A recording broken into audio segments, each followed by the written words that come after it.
What's good, y'all? It is Aqua from the Just Us League. Shout out to my Atlanteans. You know what I mean? My village. Takes a village. You know what I mean? To raise an idea. So, y'all, my village. I just wanted to come to y'all, just me and y'all. I'm back. I'm back in the building. You know what I mean? More videos. I promised y'all more videos. Promised y'all more swag. So here I am. This is, I'm just in the crib right now. I'm gonna bang something out for y'all real quick.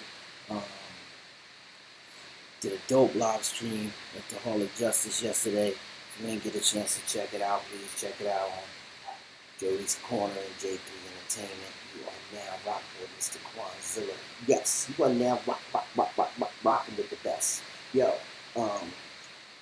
yes. So I'm a hip hop dude, man, and my background shows it.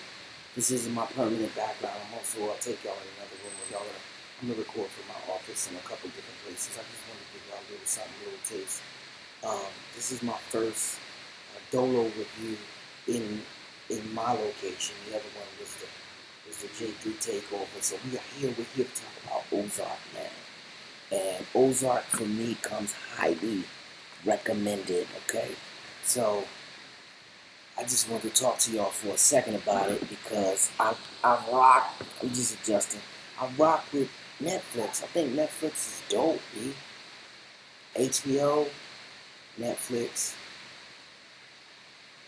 and Prime, I guess. But my top two is HBO and then Netflix. The only reason HBO is here is because of Game of Thrones. But and Stars. I can't find the Stars. Power is my show. Um, Shout out to 50. I remember when 50 got that Cheetah Vision deal for like 10 movies, 10 mil for 10 movies. His concept was to bang $1 million movies out. Around the way, hire friends and fam, quality people, and then bang out $1 million films, 10 of them. So that was, and recoup more. Instead of trying to make one movie for 40 million, let's make 10 movies and make 2 or 3 off of each one of them. And then it still come out the same. But we have more movies in the world. 50 Cent is a smart man. I hope to work with him real soon again. We keep doing what I'm doing. So back to Ozark, man. Jason Bateman is co-director and one of the writers on his own piece. First of all, go check out Ozark. This is episode 1. I went in not knowing much, did not want to know too much. I just basically wanted to soak it in because it came highly recommended. You know what I mean? I got people that only co-sign a few movies. A few TV shows. You know what I'm saying? So when I got the call, like, yo, Aqua, it's about that Ozark life. I'm like, all right. Now for me, I've been to Missouri. Ozark, in case y'all don't know it, is like a lake and surrounding areas near Missouri in the middle of nowhere. You know what I mean? I got crazy camo. If I show y'all the camo, you know what? I'm going to do the next one in my ill Ozark garb. I'm going to come through. I got a cross, bro. You know what I mean? In case it go down, baby. I ain't, whatever. But I got some dope stuff in that Ozark area, man. So basically, what do they call it? Redneck refuge or something crazy like that. So basically, Jason Bateman was the man when I was a little kid. My sisters and all of them, my older sisters, had a crush on him. He was like that, like who Justin Bieber is, that's who Jason Bateman was, according to my older sisters. Growing up, I remember we used to watch Silver Spoons or something like that. The 2 top dudes that my sisters had crushes on, I remember, because we didn't have cable, so we watched reruns. We used to be Alex Keaton and Jason Bateman. And Alex Keaton is Michael J. Fox. And those two was here, like going for that #1 boy spot. And now that Jason Bateman is a grown man, I remember him from when I was like 3 or 4 years old. My sisters had a poster of him on the wall. So, and that poster might still be back in my mom's house, might still be up there. But so now he's making his own stuff. I know a lot of y'all know him from Parks and Rec. He just, it seems like an overall good dude. So for him to take 20, 30 years to come up with a concept and then to put it out there, it's way late, but better late than never when you come to something like this. Only on episode 1. But he seems to be like a regular businessman, like just chill, dude. And you know there's something off about it, man. I'm putting spoilers in here, listen, if you haven't seen the show, we're gonna walk through each episode, okay? And I'm gonna put a couple spoilers in here, but don't worry, I'm gonna give you a little bit more before I start giving you scenes that will spoil things for you. But I will tell you this: I feel like Ozark is Breaking Bad. I know, power for white people. That's all it is. I mean, you got a family. Ghost got 3 kids. Your man, Mr. Bird, Marty Bird, I think his name is. He has 2 kids. You know what I mean? And in both case scenarios, when you create this lifestyle, you end up lying to your kids about what you're doing because you don't want them to know that you're a bad person, quote unquote. I mean, or you'll go against the grain. You want your kids to go straight and narrow, but you way off here. You know what I mean? That's the same thing that Ghost is going through on Stars, on Power, man. It's like, his son is like realizing his dad is a big liar, and he resents his dad for lying. His dad is a killer. So what you gonna do, son? I'm a killer? I know people, when you tell your son you're a killer, your son grows up to be a killer a lot of times. Never do like, yeah, my dad was a killer, but I'm a model citizen. So they're trying to protect their kids, but this protection comes off in the wrong way. And this dude gets in so much trouble in Chicago in the span of 4 days that he has to completely get Ghost, no pun intended, out of Chicago into the Ozarks, which is near Missouri somewhere. So you got these hardcore Chicago lifestyle city slickers, and now they out there with them, people that don't trust them, talk like that with a little twang.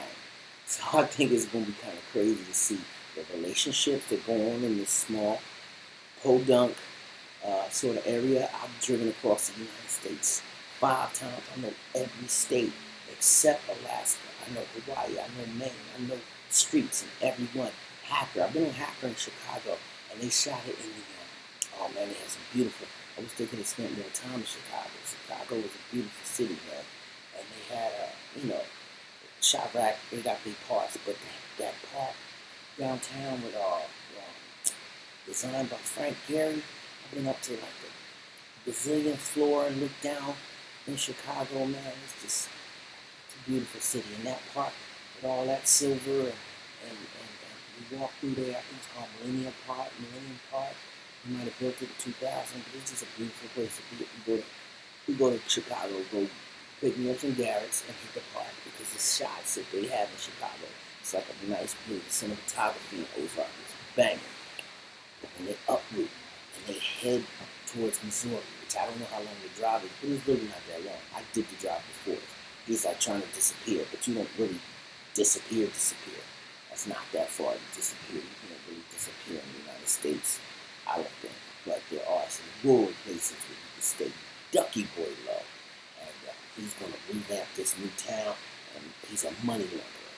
So he reminds me of, the man from Breaking Bad and Ghost put together. Walter White and Ghost from Power. And Breaking Bad is one of my favorite shows, and this gives me a Breaking Bad sort of feeling. He's got to do this dirt and not let his kids know that he's doing dirt, and kind of, his wife is in the loop. His wife is scandalous. So I highly recommend the show. This is episode 1 that I'm giving you, but I'm going to give you a lot more. I'm going to walk through this whole series because the person that recommended it never recommends some BS, and they seen season 1. So we're going to walk through season 1 together. If y'all down for the show, then rock with me. I tried to get the team on board. We're going to see if I'll bounce it past them, but I felt like in me as Aqua, it was time to get something out there and tell y'all a little something, you know what I mean, about what it is I'm trying to do, and start creating some of my own videos, creating my own content, building my own fan base, you know what I mean. I think I'm calling y'all the Village. If y'all like that name, let me know. You know what I'm saying? Jody got the family. Batman got Team J3. So over here, it's the Village. You know what I mean? What up, Vills?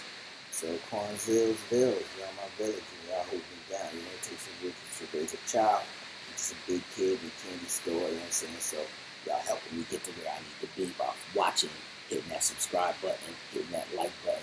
And, I got other things to do. I got so much to do. But let's get back to Ozark.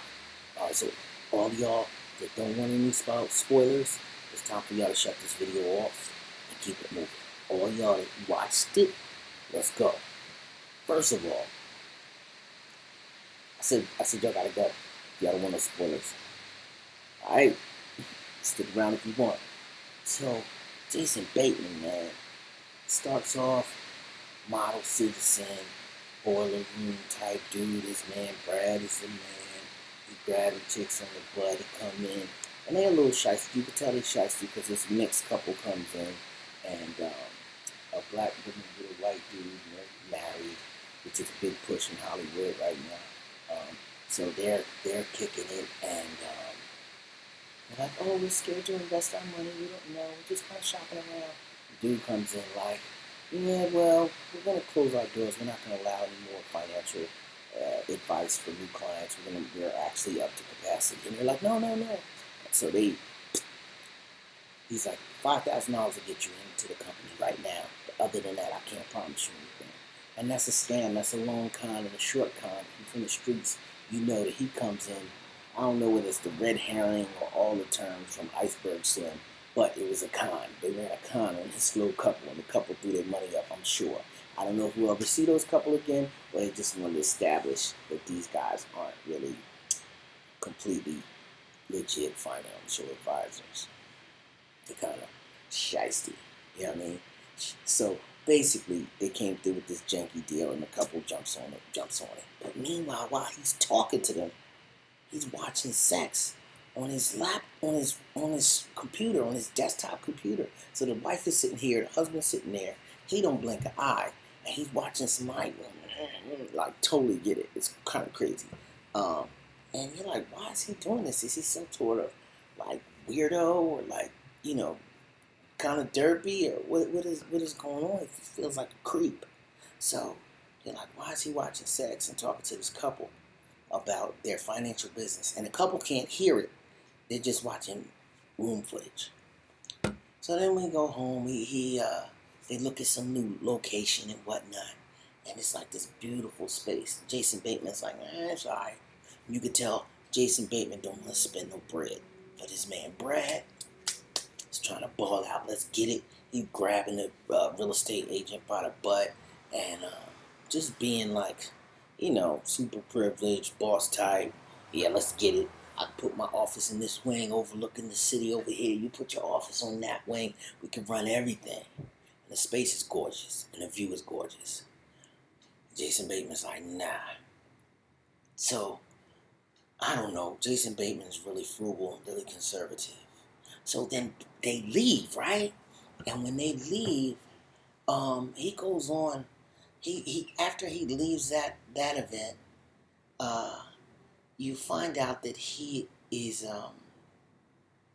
meeting with someone to talk about well, first of all, he goes home and eats dinner with his family. He's like subdued and out of it, and he's like kind of weird. And his wife is like, "What's wrong?" And he's sitting there and he eats dinner. And he got a typical family. Family's whack. The girl is whack. She's a spoiled brat. The little boy is just a little nervous little boy. He don't want to go to school dance or something like that. I think they try to put him in high school or middle school. He's a little short for his age, but whatever. That's neither here nor there. We'll see how those characters develop. But typical high school girl, bratty at the table. If you ever met teenagers, you know how they are. So, meanwhile, he gets into it with his family a little bit. And he's like, yo, what's up with dinner? She's like, nobody really is into the meal. But everybody, the kids storm off. And it's just him and his wife sitting at the dinner table after that. And he's was like, yeah, something, something, something. He was like, save some of that food. Maybe your father wants to eat it later. Dad was like, nah, I don't want that. And you could tell by the way he says he doesn't want that he's referring to something else. Like that Superwoman song when they say, you say the juice is sour, but I think you're talking about me. He was referring to, I don't want nothing. I don't want nothing from you. And he's like, yeah, dinner was great. She said, I worked really hard on it. And I'm looking and it's like a burrito. And I think he's eating like chips. Like so she just went to a Mexican store. But she was missing all day. Something was up. He was like, she was like, well, how was your day, honey? She was like, oh, I had an exciting day. I went to Costco. He was like, yo, didn't you just go shopping yesterday? You went shopping again today? You know what I mean? And I'm with a woman that goes shopping every day. But it's not suspect at all. But the way he said it was like, yo, you just went shopping yesterday and now you're shopping again today. Like that don't add up for me. She's a stay-at-home mom. So then your man is sitting there, and the wife is on her iPad and he's on his laptop watching this porno again. And his wife is right there. And then the lady in the porno turns around and looks at this man, and you realize it's not a porno he's watching. He's watching video surveillance of his wife, bro. He's seeing his wife getting smashed off and giving dome to this crazy older dude. And it's not him. And he's just waiting for the right minute to just go ballistic and blow up on his wife. He was like, you know what? Wasn't ready yet, because when you confront someone, like now you have to do something about it. If cheating is going on and you don't know about it, you could just let it run for a month or two and figure your game plan, pull your bank account, cut your credit cards. You could plan your escape. I remember I was with somebody that was cheating. They came home and the whole house was empty. Everything, I moved out in the matter of 4 hours. Everything but the bedroom. The bedroom was normal. I got up at like 3 a.m. and had everything moved out the house by the time they got up for work 7 a.m. the next morning. Poof. Crazy. But but I think he was planning something like, all right, I'm getting hit. She's getting hit. But I'm getting hit. Like I gotta figure out my next move. I'm not gonna let the left hand know what the right hand is doing. You know what I mean? Even though that's my right and that's my left. But you know what I mean. So check this out. He goes to like Hunts Point or someplace like that. I don't know where the hooker's at in Chicago. But he drives out and he goes see this gorgeous hooker and you're like, whoa, hookers don't always look like that on TV. They don't look like that in real life. I'll be like this in real life. Like, no, I'm cool. But when you see him, you're like, this beautiful girl comes up and is like, oh, you're the guy from Consumer Reports. If I was your wife, and she's going like blah blah blah, and then she's like, I would do this and I would do that. How can the wife do this, treat you like this? And then some lady bang on the glass. Sir, you can't jerk off here. You gotta go. This is a place of business. The hooker is like a real, not as hot as the hooker in his imagination. She looked like a real hooker. Like, not, yeah, busted. She was busted. But she was like, he was sitting there with his pants zipping open. And you realize, uh-oh, this guy has flashbacks. So throughout the season, when you have a main character that has flashbacks, it creates trouble. I remember Tony Soprano used to do that to us all the time. You'd be like, oh my God. And then it'll be, he'll snap out of it and be sitting there with Bracco, the lady, the psychiatrist from The Sopranos. She was tight. But you'd think something crazy happened and it'd be happening in his head, but not in real life. So I hope they don't do that to us too much. I kind of hate that. But it was enjoyable because you realize he looks over and it's nobody in his car. He never got a hooker. He just imagined getting a hooker. He did drive to the hooker place, and he did park his car and turn off the lights and roll down his window or whatever. But he actually never had a hooker come over. So that lets you know a little bit of level of his psyche. He's bold enough to drive off and leave his wife in the middle of the night. And he's bold enough to pull up to the place where the hookers are. But he's not the guy to get the hooker. And his man Brad at this time was like, you gotta get you some spice, man. You've been with your wife 21 years, bro. Like, let's get some action going on. We getting all this money. You ain't having no fun. You look distracted. I mean, you watching porn at work. I seen that porn. Brad didn't realize it was his wife. Brad thought it was porn just like us as the audience thought it was porn. So then as he's sitting there and he zips up and like goes to drive home, get a call from Brad. Like, yo, I need to see you. I'm here with so-and-so. And he needs to see us tonight. He's like, dude, it's like midnight or whatever time it is. He's like, nah, he needs to see us right now, bro. I need you to come right now. He's like, oh, what could it be? So they pull up to this trucker place, and come to find out the trucking is a weigh station, and they weigh the trucks. It's so much money, they can't even count it. Truckloads of money. They gotta weigh the truck to find out how much money they got. And based on the weight, that's how much they know, and they smuggle the money. So these guys are financial advisors, but what they really are doing is laundering the money. They're washing the money for this guy. And so the guy happens to be none other than Esai Morales. Esai Morales, man. You know, the big brother that was messing up in all the movies. Like, Esai is that dude, man. And he got the chops. He been acting for years. I seen Esai maybe 4 years ago. And my man Tramp got a script. And I was like, yo, we got a script for you, bro. You need to see this thing because he was, I don't know what he was doing. But Jimmy Smits was there that night too. And I think they did a movie. Oh, they did a movie called Gun Hill about the LGBT, how a straight father would react to a gay son, but not typical. The father came home from jail, and the son. Gun Hill Road. It was a good independent movie, but Esai was in public talking to people, easy reachable. So was Jimmy Smits. I think Jimmy Smits put some money up, helped executive produce it or something. But now Jimmy Smits, 4 years later, killed it on Sons of Anarchy. I don't know what's coming up with the Aztecs, but Sons of Anarchy was dope, and Jimmy Smits revived his career. Now your man Esai is back, and I hope that y'all watch Netflix and Ozark so that Esai, if he has a reoccurring role, which I'm pretty sure he does, because he's the main villain in this show, gets his props, because he plays a diabolical dude. It gives him a couple scenarios. He's a good villain, probably the best villain on TV that I felt based on episode 1. We shall see. But since Cottonmouth is my favorite villain on TV. Even though, if you watch Luke Cage, you know who Cottonmouth is. If you don't, we won't even get into it. But that's Mahershala from Moonlight. Best villain on TV right now, most charismatic. I have not seen House of Cards, so I can't speak on it. But for all the stuff that I have seen, Cottonmouth and Esai Morales.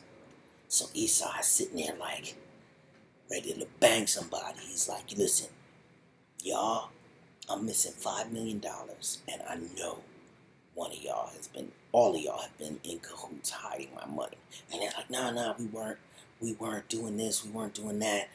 Please just calm down. And Jason Bateman is like, yo, bro, ain't nobody stealing your money. Like, you're a drug dealer. Like, look at your drug guys. Those are the ones, if somebody gonna steal, it's all your drug friends. Like, it's not gonna be us. We're the white collar, financial analysts that's gonna say, we're helping you get clean. Why would we mess that up? He's like, nah, somebody got my money. He's like, calm down with the Don Corleone rouge. He was like, what? He's like, the Pablo Escobar rouge. Like, I'm not buying it. Like, calm down. He's like, oh, it's a ruse? Bang, bang, bang, bang, bang, bang. Busts a whole chick that got up and went to the bathroom. The real estate agent that showed on the place happens to be the girlfriend of Brad. They just light Brad's girlfriend up. Next thing you know, they carrying her over the shoulder. And then that's when Jason Bateman, Marty Bird, I guess, hey, Mr. Bird, as they say in James Brown movies, Mr. Bird realized he was in deep, deep doo-doo. So, crazy part was, after they leave, y'all can watch it and see what happens. I know y'all know this. But what I'm saying is, the tension in the room raises so high. And they talk about stealing. And the montage he goes through about what you do about an employee stealing and how you treat that employee. It's just a typical, deep mobster, cancel this chick type of scenario. But then you start realizing, oh wow, people start freaking, people start peeing themselves, like it gets a little Tarantino-esque. And that's when you realize, okay, they were stealing. And then as we realize it, Jason Bateman is realizing it too. Marty Bird is like, whoa, they are stealing. And he's like, yeah, after a couple things happen to a couple other people, he's Yo, man, Marty don't know. He didn't never knew. You know what I mean? We was rigging the gas tanks, and they was rigging the gas tanks, so the money's coming up short. So Esai is like, okay. He kills him. He's like, look, Marty, I just want to bang! Shuts it down. No time for this. And then Marty is begging for his life. And Esai like, yo, bro, I gotta go. I mean, cut this short. I'm ready to off you. I gotta go. I got things to do today. I'm gonna sit here trying to listen to you beg for your life all day. And after the last minute, Marty comes up with this cockamamie story that he heard on a whim from Brad earlier. Like, yo, we should go to the Ozarks and set up shop. We could probably make some moves. Let's have our... Marty really wanted to do a retirement home there and just kind of some fun.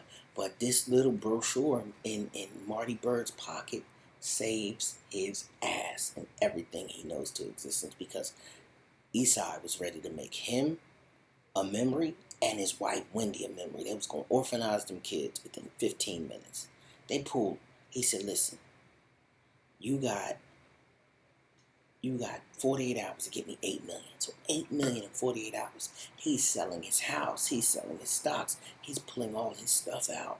And like, he's pulling money out, getting 10% penalties. He's maxing out his credit card. He's selling his minivan. Anything he can do to get that $8 million up. And he gets all the way up to $8 million.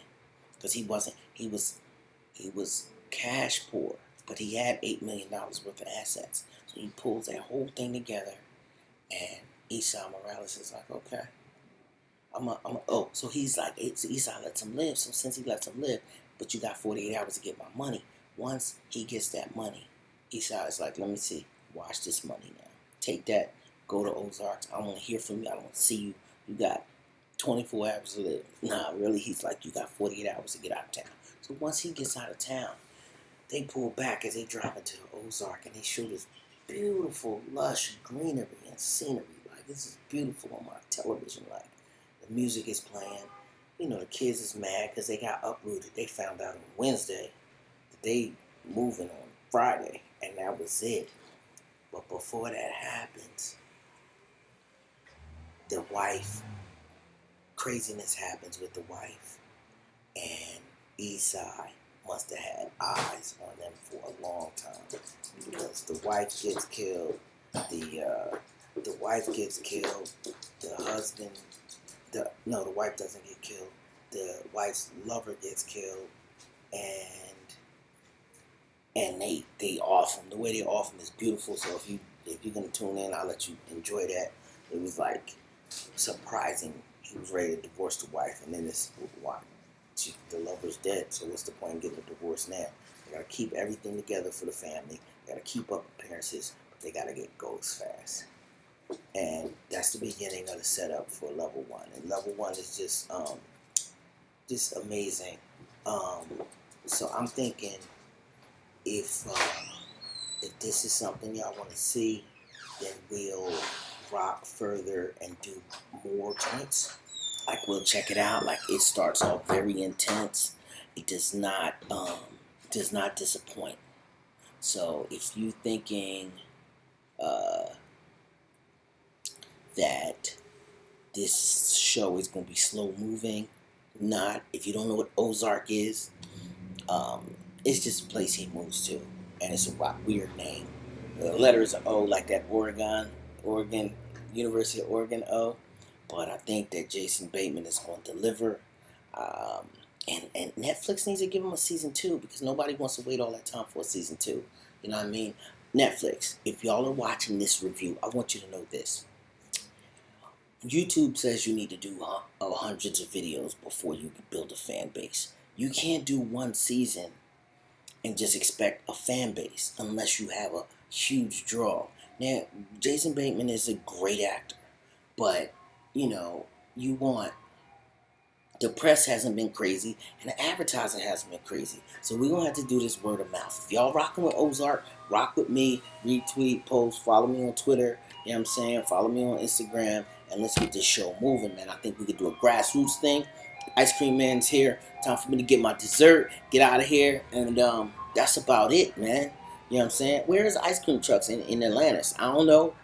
But Sadler Ward here, I just want to give you a little bit of of Ozark. If y'all want to see more, like this, share this video with your friends. We could do an Ozark chat one night, you know what I mean, and see what we're talking about. Episode 2, tune in.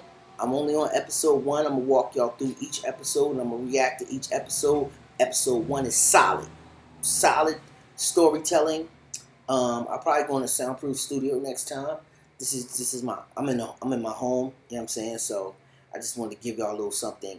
But I will I have 2 studios. I got an office and a studio. I'll probably set something up nice. You know what I mean? Any comments in the comment section, let me know what kind of ill background y'all want. It's mostly gonna be comic book stuff.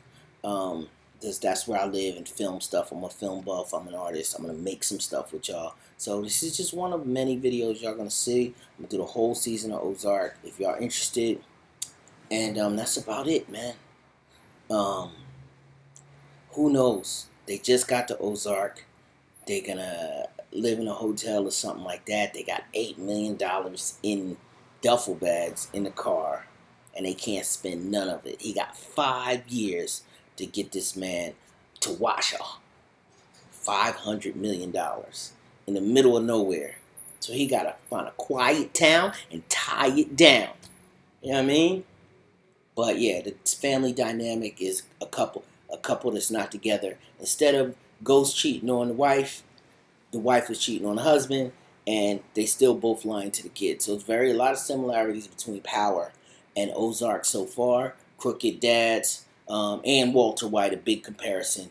But at the same time, like that deviated personality. What happens to a normal person when they get greedy and they want more than their share of the pie? So he's reaching for the sky, and we'll see if he'll get there, and we'll see if Esau Morales lays weight on this dude. He's with the shits. You know what I mean? So shout out to everybody involved in Ozark, and I think it could be a big show. If y'all give it a shot, I think you'll enjoy it as much as I did. I can't wait to watch the next episode, and I didn't even want to watch the first episode until I could give y'all a video, because you know, sometimes a show like this, you want to bang. If I watch it at 2 in the morning, I'm going to be up till 4 a.m. because I want to run right through episode. But I'm going to slow it down for y'all. If y'all ahead of me, don't give me any spoilers. Just if y'all on episode 1, in the comments below, let me know what you think. What kind of person that Marty Bird is. You know, is his wife a boss chick or she just a cheater? You know, I hear they have to become partners. You know, he's like a marriage is like a business relationship. So since his old partner got deaded, his new partner is his wife, and they in the middle of nowhere. So let's watch, let's tune in, let's talk about it, let's enjoy it, let's get the dialogue going on Ozark, Ozark. This is Aquaman. All y'all that don't know why I'm calling myself Aquaman, I'm in a crew called the Justice League. We watch, review films, and react really. But my name is Sad the Ward. You know what I mean? I am the superlative illustrative, the underground overlord. You know what I mean? I like underground movies, underground hip hop. I'll bring it to you. I'll keep doing my art. But yes, I'm the subterranean, the Aquaman for the Justice League. Shout out to my village. Yo, Vills, we need y'all. Zillions out.